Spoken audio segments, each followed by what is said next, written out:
अस्सलाम वालेकुम, मैं हूं मरियम नवाज, मेरे साथ है वसीम मलिक। आप देख रहे हैं फ्रॉम कोर्टरूम नंबर 1। आज तारीख है 22 नवंबर 2024। पाकिस्तान तहरीक इंसाफ के एहतजाज की फाइनल कॉल में अब एक दिन बाकी रह गया है और इस एक दिन बाकी रहने से कबल बुशरा बीबी ने एक बयान जारी किया। उनके उस बयान के ऊपर अडियाला जेल से इमरान खान का रद्द अमल सामने आया।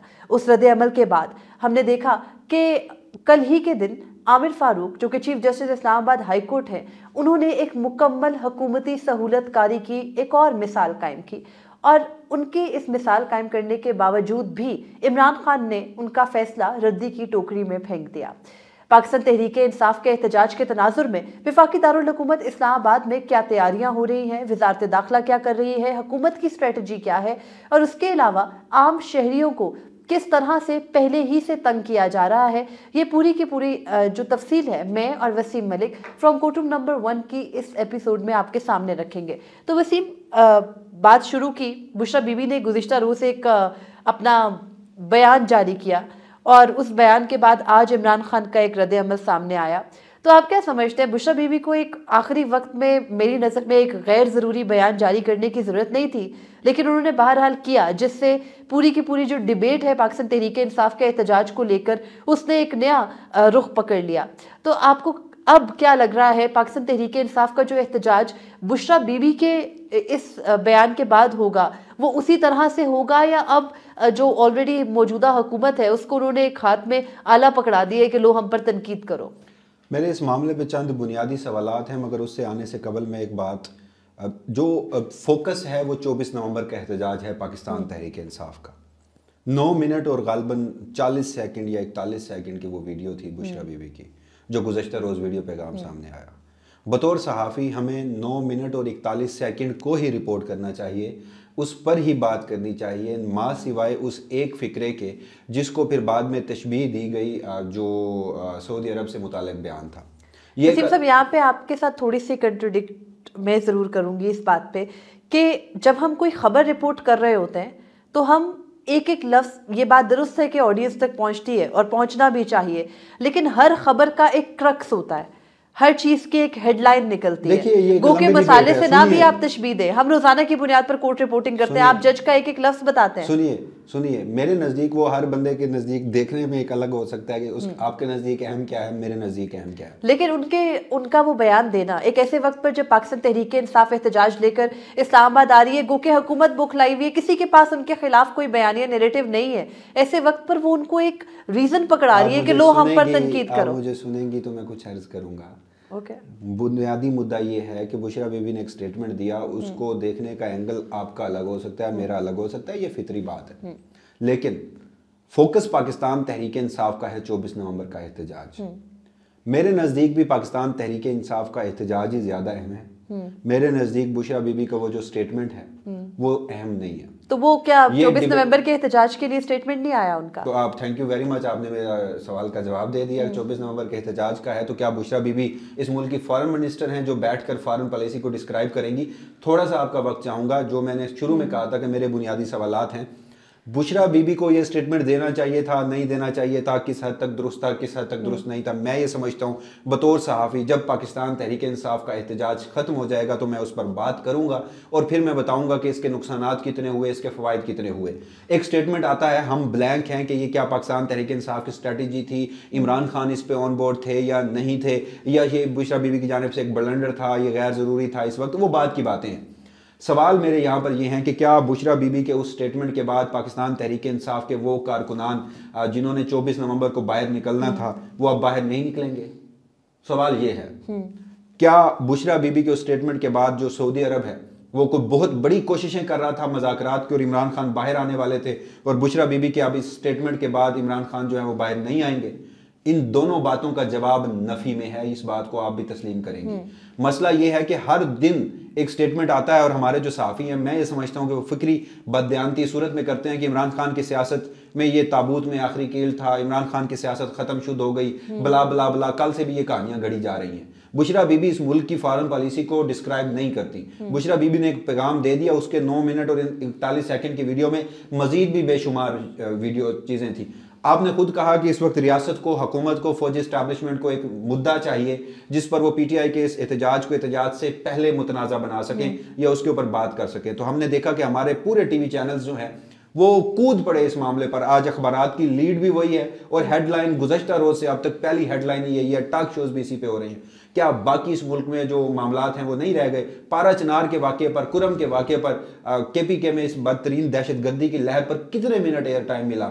किन लोगों ने कॉल की कि बुशरा बीबी का स्टेटमेंट चलाना है, दहशतगर्दी का स्टेटमेंट नहीं चलाना? तो विद ड्यू रिस्पेक्ट मैं ये समझता हूं कि इस लम्हे मैं अगर बुशरा बीबी के उस स्टेटमेंट की उस एक लाइन को बात करूंगा तो मैं इस्टेब्लिशमेंट के उस एजेंडे को टो कर रहा हूँ, इंटेंशनली या अनइंटेंशनली, जो गुज़श्ता रोज से उन्होंने आपकी बात से मैं सिर्फ इतना समझी हूँ, इस बात पे हम मजीद बात नहीं करते, लेकिन मैं इतना समझी हूँ कि जो लोग बुशरा बीबी की स्टेटमेंट को ज़्यादा चला रहे हैं या उसको ज़्यादा तरजीह दे रहे हैं, गो के दहशतगर्दी के वाक़यात ज़्यादा संगीन हैं और अफसोसनाक हैं, उन पर ज़रूर बात होनी चाहिए, वो सब इस्टेब्लिशमेंट के एजेंडे को टो कर रहे हैं। तो इसका मतलब है कि आप डायरेक्टली ये बता रहे हैं कि पाकिस्तान तहरीक इंसाफ के अंदर सबसे बड़ा मोल कौन है। खैर आगे बढ़ते हैं। आखिरी बात, अब देखिए, मुझे आपने ठीक कहा कि ये डिबेट बहुत बड़ी है और इसमें, लेकिन मुझे आखिरी बात, फौजी एस्टैब्लिशमेंट के लोग साफियों को बुला के कहते हैं कि पीटीआई का वो शख्स जो है वो मैनेज कर लिया हमने, वो हमारे साथ राब्ते में है। इधर आकर चला दिया जाता है कि जो फलां शख्स है वो मैनेज्ड है, वो गद्दार है। बुशरा बीबी के बारे में भी गुज़श्ता चंद रोज से कहा गया कि वो मैनेज्ड हैं, वो इमरान खान से दगा कर रही है, डील के नतीजे में रिहा होके आई है। बिल्कुल मेरा कॉन्सेप्ट जो है वो सादा है। मैं पीटीआई की इंटरनल पॉलिटिक्स पर बात नहीं करूंगा। मेरे नजदीक इस वक्त विक्टिम पाकिस्तान तहरीक इंसाफ है। विक्टिम ब्लेमिंग मैं नहीं करूंगा, उनकी जो स्ट्रेटजीज हैं गलत हैं उस पर मैं तनकीद करूंगा। इमरान खान भी हर बात 100% दुरुस्त नहीं कहते और जो एक पार्टी गुज़श्ता 2 साल से बदतरीन 77 साल रियासती फस्तायत का शिकार हो तो उसको मैं गलती का मार्जिन एटलीस्ट जरूर दूंगा, जो हमारे यहाँ नहीं दिया जाता। खैर वसीम, जो बुशरा बीबी का बयान आया उसको मैं आप हम सब इस बात पे बहस कर सकते हैं कि वो गैर ज़रूरी था, नहीं होना चाहिए था, मगर इमरान खान ने अडियाला जेल से आज उनके बयान के ऊपर जो रिस्पॉन्स दिया उससे ये क्लियर होता है कि ये इमरान खान का बयान ही था जिसको बुशरा बीबी सामने रख रही थी। पेश करने का अंदाज ठीक था, गलत था, हम उसके ऊपर बहस कर रहे हैं, मजीद भी हो सकती है। लेकिन इमरान खान ने क्या कहा? इमरान खान आज दोबारा जब उनकी जेल से उनका जो पैगाम रोज़ाना की बुनियाद पर एक सामने आता है वो सामने आया, तो उसमें उन्होंने एक तो 24 नवंबर का कहा कि गुलामी से निजात का दिन है, मुल्क में कानून की हुक्मरानी, आइन की पासदारी, इंसानी हकूक मुअत्तल हैं, जिसकी वजह से पूरी कौम का बाहर निकल कर कुर्बानी देना नागुज़ीर है। लेकिन इमरान खान ने जो सऊदी अरब के हवाले से जिस बात को बार बार प्रोपेगेट किया जा रहा है उसके हवाले से ये कहा कि सऊदी अरब से उनके मिसाली ताल्लुकात हैं। जब वज़ीराबाद में उन पर कातलाना हमला हुआ तो सबसे पहली कॉल सिफारत खाने के जरिए वली अहद शहजादा मोहम्मद बिन सलमान ही की आई थी। उसके अलावा इमरान खान ये भी कहते हैं कि उनके दौर में शहजादा मोहम्मद बिन सलमान ने पाकिस्तान का तारीखी दौरा किया। आपको याद हो कि उस वक्त बहुत क्रिटिसाइज किया गया था जब MBS पाकिस्तान आए थे और इमरान खान खुद उनकी गाड़ी चलाकर लेकर गए थे, तो उसका जिक्र कर रहे हैं। और उसके अलावा उन्होंने ये भी कहा कि उनकी हुकूमत के खात्मे से 2 हफ्ते कबल OIC कॉन्फ्रेंस हुई थी और उसमें भी सऊदी अरब का मिसाली किरदार था। इमरान खान बुशरा बीबी के बयान के हवाले से कहते हैं कि बुशरा बीबी के बयान को तोड़ मरोड़ कर कौम की तवज्जो हटाने की नाकाम कोशिश ना की जाए, और वो कहते हैं कि सऊदी अरब का नाम बुशरा बीबी ने नहीं लिया। इमरान खान कहते हैं कि हमारी हुकूमत के खिलाफ तमाम साजिशों में जनरल कमर जावेद बाजवा का हाथ था।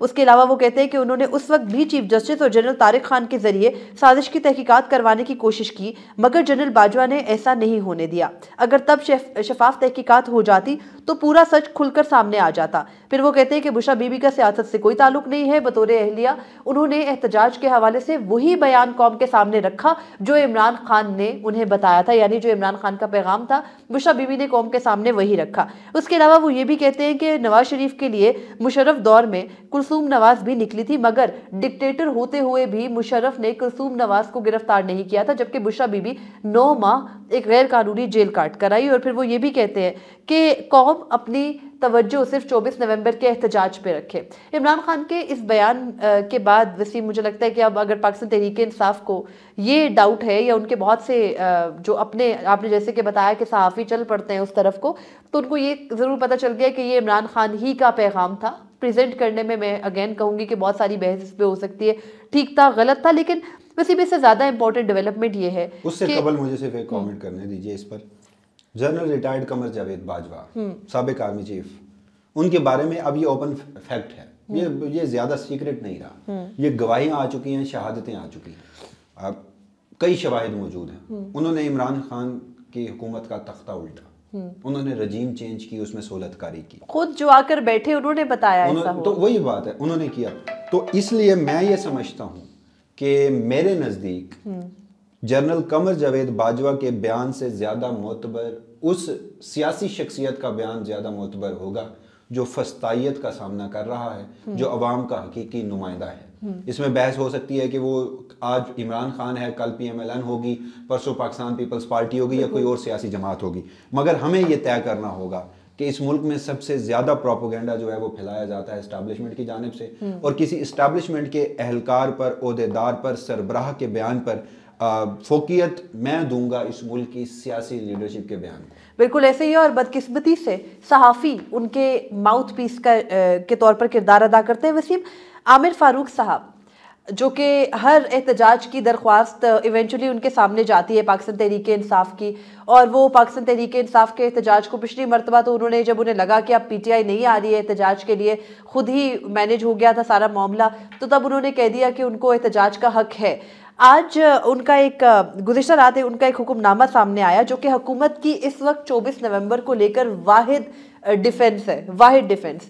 उस फैसले में आमिर फारूक साहब क्या कहते हैं, जरा तफसील से बताइएगा, और कैसे वो पूरे का पूरा रियासती बयानिया टो करते हैं, PTI का नाम भी नहीं लेते, जैसे टीवी पर चलना ना चलना तो मीडिया ने फैसला करना, उन्होंने फैसले में लिखने की भी हिम्मत नहीं की। वन लाइनर मैं आपको बता देता हूँ, इमरान खान अडयाला जेल में बैठकर chief justice Islamabad high court इज़्ज़त माब जनाब जस्टिस आमिर फारूक को उन्होंने एक नया नाम दिया, वो उन्हें कहते हैं कर्नल आमिर। तो कर्नल आमिर साहब ने अपने फैसले में क्या लिखा है? बकौल इमरान खान, बकौल इमरान खान हम रिपोर्ट कर रहे हैं इतलात के मुताबिक, ऑन अ लाइटर नोट नहीं, लेकिन इतलात के मुताबिक भी ये हुआ। अच्छा चलें, आप हो चुका, मैंने कहा है उनको। ओके चलें। अच्छा, अब यहाँ पे एक और मामला है, वो रियासत, वो हुकूमत, वो इस्टेब्लिशमेंट, वो ओहदेदार जो खुद इस मुल्क में अदालती फैसले ना मानने की नज़ीरें कायम कर चुके हों, आइन की पामाली बड़ी ब्लंटली कर चुके हों, वो कहते हैं कि जी अगर कोई शख्स, जैसे अभी आपसे कुछ देर कबल मोहसिन नकवी साहब फरमा रहे थे कि अगर कोई शख्स इस्लामाबाद हाई कोर्ट के फैसले के बावजूद भी PTI के एहतजाज में आया तो फिर जो जानी नुकसान होगा या जिस किस्म का नुकसान होगा उसका जिम्मेदार वो खुद होगा। मोहसिन नकवी साहब, ये बात आप वाली ही है कि कैसे कह रहे हैं कि जब खुद सुप्रीम कोर्ट ऑफ पाकिस्तान, मुल्क की आला तरीन अदालत का फैसला उन्हीं के जाने माने लोगों ने रद्दी की टोकरी में डाला। कितने फैसले रद्दी की टोकरी में रियासत और एस्टेब्लिशमेंट ने डाले हैं, और जिसकी वजह से अब ये उस एक फैसले को बुनियाद बना रहे हैं। आल्दो के अदालतों के फैसलों पर अमल दरामद होना चाहिए, हमारा ये एक बड़ा, लेकिन पाकिस्तान में एक न्यू नॉर्मल है ना अमल करना। खैर, फैसले में क्या कहा उसी तरफ, तो मैं फैसले की जानिब आगे आता हूँ, लेकिन यहाँ पर उससे कबल मुझे एक बात याद आ गई फैसल वोडा साहब की। वो कहते हैं कि मैं एस्टेब्लिशमेंट कट आउट हूँ, मैं उनका पालतू कुत्ता हूँ। ये अल्फाज नाज़रीन मैं खुद नहीं ले रहा, उनके हैं और रिपोर्टेड है। वो वही फैसल वोडा कहते थे कि मैं, यानी फैसल वोडा, मोहसिन नकवी यानी कि चेयरमैन PCB और वजीर दाखिला, और जो उस वक्त के निगरान वजीर आजम थे अनवारुल हक काकड़, हम एक ही कबील से ताल्लुक़ रखते हैं और हमारा कबीला आज़ाद कबीला है, ये वो कहते थे। फिर उन्होंने एक TV शो में बैठ के कहा कि मैं एस्टेब्लिशमेंट का टाउट हूँ, मुझे इस पर फ़ख्र है, और जो पालतू कुत्ते होते हैं उनकी अहमियत जो है वो ज़्यादा होती है, इससे बढ़कर मैं कुछ नहीं कहूँगा। मैं इस्लामाबाद हाई कोर्ट के जो चीफ जस्टिस आमिर फारूक उनके फैसले की जानिब आता हूँ।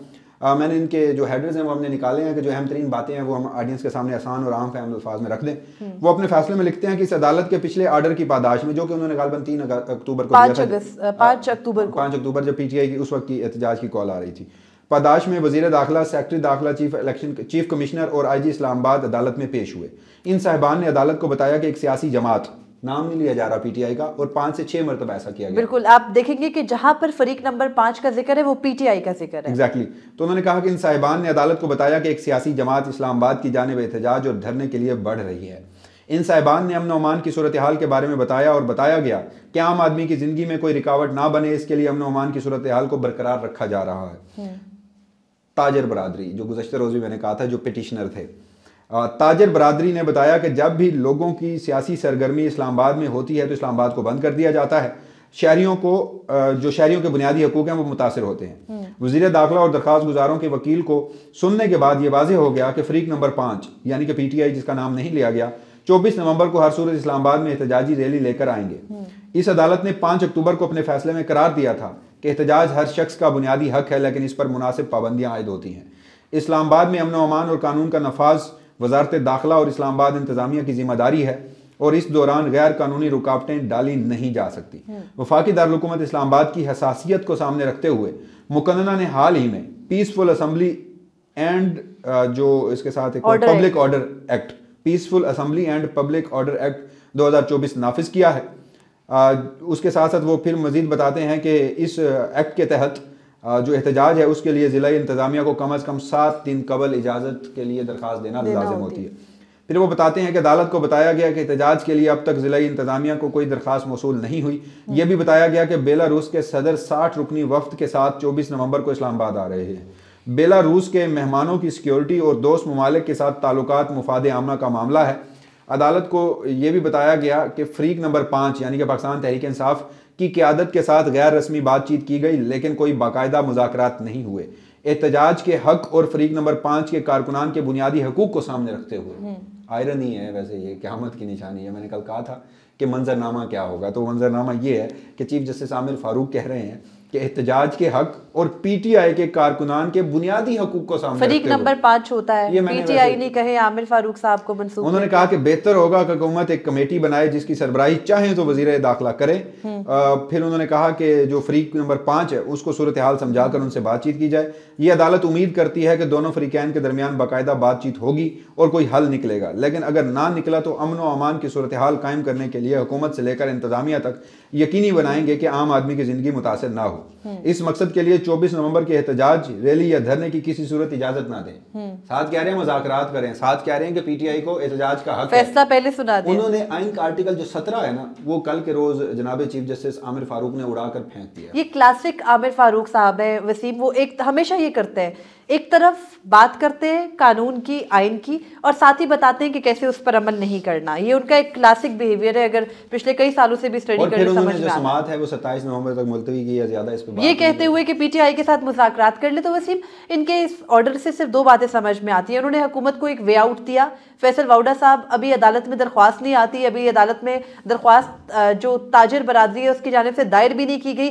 पिछले दिन बैठ के बता देते हैं कि अदालत से हमें वे आउट मिलेगा। अदालत बैठकर माशाल्लाह वो आमिर फारूक साहब जो यूजुअली फैसला महफूज करें तो महीनों नहीं सुनाते, शाम के वक्त 6 बजे फैसला महफूज करते हैं, 8 बजे 2 घंटे में ऑर्डर दे देते हैं, और उस ऑर्डर के अंदर वो ये बताते हैं कि एहतजाज का 24 नवंबर की इजाज़त ना दी जाए। और ये वो वाहिद दिफा है जो इस वक्त हुकूमत के हाथ में पाकिस्तान तहरीक इंसाफ के एहतजाज को लेकर के है। आज़ाद कबीले के लोगों को जो कहते हैं कि हमें फ़ख्र है कि हम पालतू कुत्ते हैं, एस्टैब्लिशमेंट के ताउट हैं, उन्हें आपने फैसल वाडा की मिसाल दी यहाँ पे, तो उन्हें कैसे पता था कि इस्लामाबाद हाई कोर्ट ये करने जा रही है? सब एक ही कबीले। कल मुज़ाकरात जब इख्तिताम पजीर हुए, यानी उससे पहले ये जो कहते हैं कि इमरान खान एनआरओ मांग रहा होगा, हमें उससे कोई सरोकार नहीं, दे दीजिए, आपके अपने ताल्लुकात है रियासत के इमरान के साथ, हमने चीज़ें रिपोर्ट करनी है। अली अमीन गंडापुर और बैरिस्टर गौर का कॉन्वॉय अडयाला जेल में जाता था, गाड़ियां तक अंदर जाती थी। आज मुलाकात नहीं करने दी गई पीटीआई के रहनुमाओं को। क्यों? कल तक मुज़ाकरात हो रहे थे। जैसे मुज़ाकरात के दरवाजे बंद हुए, इमरान खान ने इनकार किया, ताजर बरादरान की पिटीशन इस्लामाबाद हाई कोर्ट में गई। ये एक सोची समझी स्कीम थी, वफाकी हुकूमत को फेस सेविंग दरकार थी और उसके लिए उन्होंने ये इकदाम किया। और मोहसिन नकवी को अभी जजमेंट आया नहीं था, इस्लामाबाद हाई कोर्ट में भी उन्होंने कहा, और उसके बाद फिर उन्होंने बाहर निकल कर प्रेस कॉन्फ्रेंस करते हुए भी कहा, उन्होंने फरमाया कि अगर पीटीआई को मुज़ाकरात करने हैं तो अदालत आए। तो उन्हें कैसे पता था कि अदालत मुज़ाकरात के हवाले से मेरी जिम्मेदारी लगा रही है? और फिर 90 दिन में इंतखाबात, आइन की खिलाफ वर्जी की, बुनियादी इंसानी हकूक पामाल किए, आइन मुअत्तल किया, 26वीं आइन तरमीम से आइन के ढांचे पर ये लोग हमला आवर हुए, 8 फरवरी को तारीख की बदतरीन इंतखाबी धांधली की, और उसके साथ साथ कई अदालतों के फैसले हैं, मखसूस नशिस्तों का फैसला तो उनमें से एक है। वो फैसले ना मानने वाली रियासत जो है वो कह रही है कि हमारे पास इस्लामाबाद हाई कोर्ट का फैसला है, और अगर पीटीआई ने उसकी खिलाफ वर्जी की तो उसके कॉन्सिक्वेंसेस भुगतने पड़ेंगे। क्विकली मुझे बता दीजिए, आज के रोज वजारत दाखिला ने इस धरने को, जलसे को, एहतजाज को रोकने के लिए क्या इकदाम किए? वजारत दाखिला ने ना सिर्फ इंटरनेट और मोबाइल फ़ोन सर्विस की बंदिश का ऐलान कर रखा है, बल्कि उसके अलावा वजारत दाखिला ही ने मुल्क भर से जो सिक्योरिटी फोर्सेस के एहलकार हैं, फ़ौज के अलावा, उन सबको तलब कर रखा है। रेंजर्स इस्लामाबाद में तलब है, एफसी इस्लामाबाद में तलब है, कश्मीर की पुलिस इस्लामाबाद में तलब है, पंजाब पुलिस, सिंध पुलिस इस्लामाबाद में तलब है। और ये कोई लगभग इस्लामाबाद की अपनी जो पुलिस की कैपेसिटी है वो ये है कि 11,000 पुलिस है, उसमें से 3,000 रिजर्व सिक्योरिटी जो डिप्लोमेटिक और दीगर सिक्योरिटी पर मामूर एहलकार है, और 7,000 साढ़े 7,000 के करीब इस्लामाबाद की नफरी है। उसके अलावा जो इजाफी नफरी मंगवाई गई है उसकी भी कुछ 22,000 के करीब फिगर है वसीम।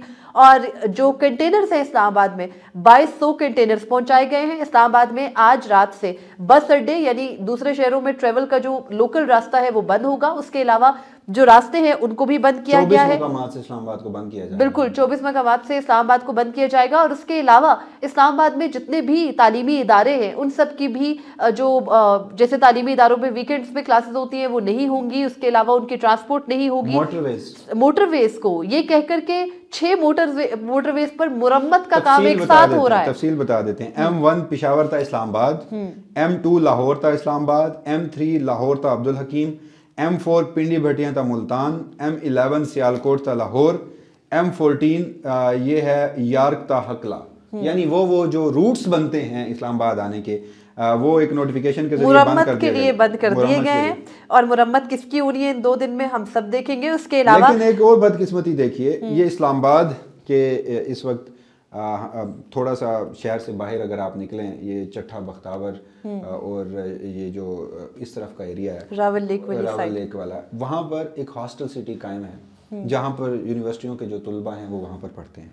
रात 11-12 बजे पुलिस वहाँ पहुँचती है और जो हॉस्टल वार्डन्स हैं या ओनर्स हैं उन्हें ये धमकी दी जाती है कि फ़ौरन से पहले अगर आपने हॉस्टल खाली ना करवाया तो फिर क्या होगा, गिरा दिया जाएगा। खतरा है वसीम उनको। सुने मजीद कहा नोटिस, अब ये नोटिस एक मेरे सामने है जो हॉस्टल मालिकान वो बेचारे क्या कर रहे हैं रियासती फस्तायत के सामने।